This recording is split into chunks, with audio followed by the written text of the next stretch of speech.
everyone. So the next topic is syndesmosis injuries. So after we discuss about the ankle fractures and posterior malleus, we are going to talk about the syndesmosis injuries, which is the most neglected or most frequently neglected or improperly managed injury. So we'll talk about the syndesmosis injuries in ankle fractures as well as in the without the ankle fracture as an isolated setting as well. So, what exactly is syndesmosis injuries? When we talk about ankle sprain, it is considered to be a form of high ankle sprain, in which the low ankle sprain actually involves the injury to the anterior talofibular ligament or calcaneofibular ligament. The incidence itself is underestimated because many of times these injuries are actually being managed as low ankle sprains only, and it is only 1% of all the ankle injuries in the U.S. military. The incidence which we know, and it is very common in football players.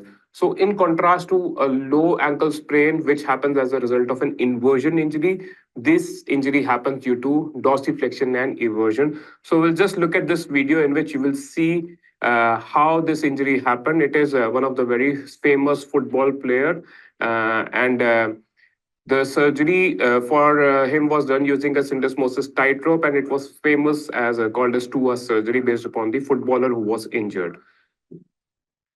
So this is just a video, and then after that you will see the video in the slow motion as well. So this is the injury which has happened, and now you look at the way ankle twisted. So you see that it happened actually in an external rotation force.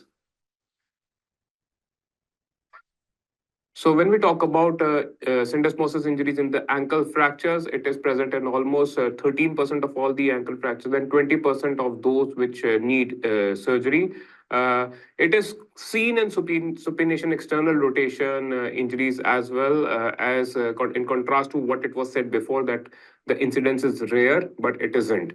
But it is more common in pronation external rotation, in which almost 100% of them would have a syndesmosis injury, and in pronation abduction as well, in which almost 80% will have the syndesmosis injury. It is more commonly associated with Weber C type fractures of fibula as in comparison to Weber B injuries, and its neglect is associated with pain, disability, and an increasing incidence of osteoarthritis.